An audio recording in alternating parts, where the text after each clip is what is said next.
I really, really don't like these broadleaf dandelion weeds. And in my yard, it's St. Augustine grass, so I'd buy this kind of spray that was made for St. Augustine grass that supposedly would kill these broadleaf dandelion weeds. It didn't.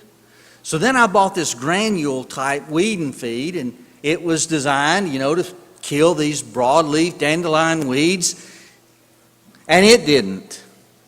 And so I said, I'll kill them.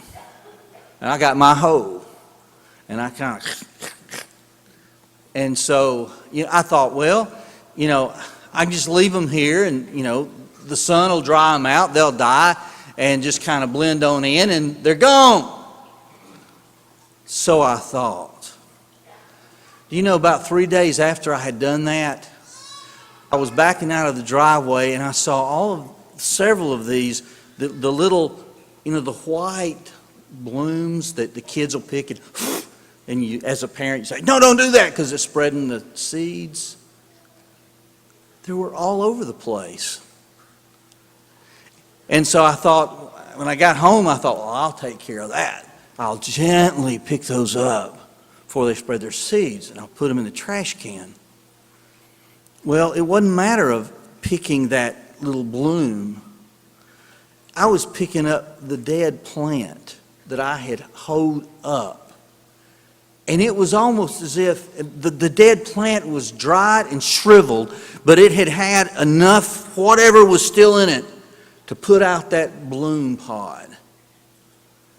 And I couldn't help but think that it's kind of like literally the last of the moisture and strength that was in the plant went towards making more plants. Well, now I've learned my lesson. If I hoe them up, I'm going to pick them up, put them in the trash can, be done with it.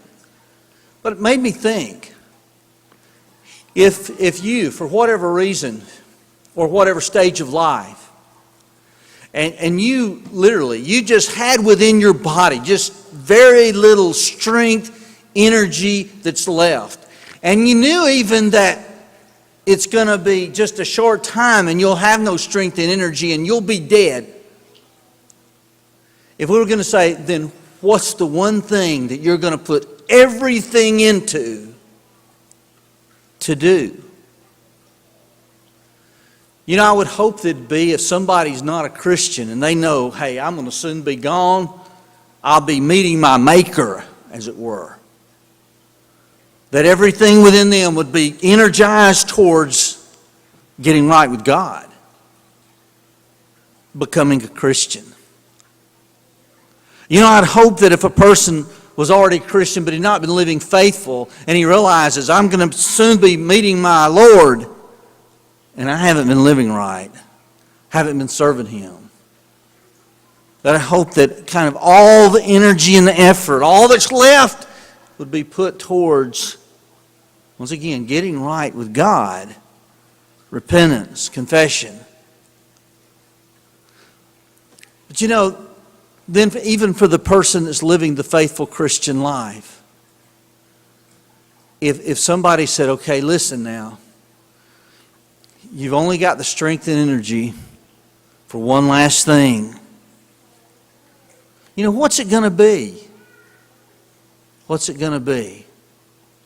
I have an idea that some would say, speaking from just a family basis and a love, I would tell my wife, my husband, I'd tell my children, my grandchildren, I love them.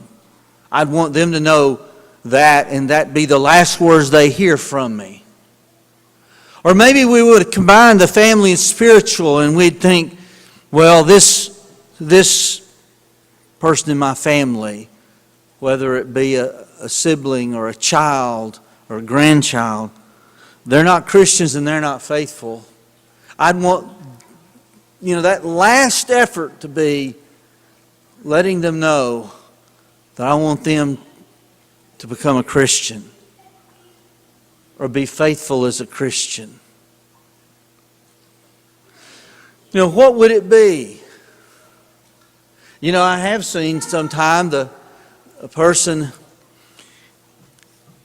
He had not prepared to die. And literally, one of the last things he did was to sign a will, or to make arrangements for his burial. What's it going to be? All that's within you, you only do one more thing.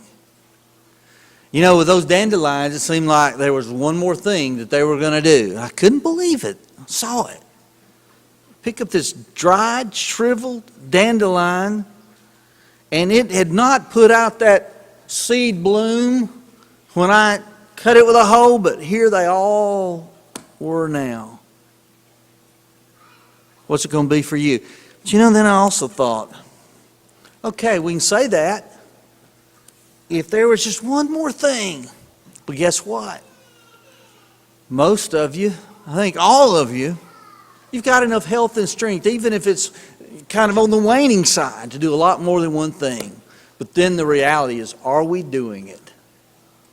Are we doing it? If we're not a Christian, are we making a priority to obey and become a Christian? If we're a Christian but not faithful, have we made it a priority to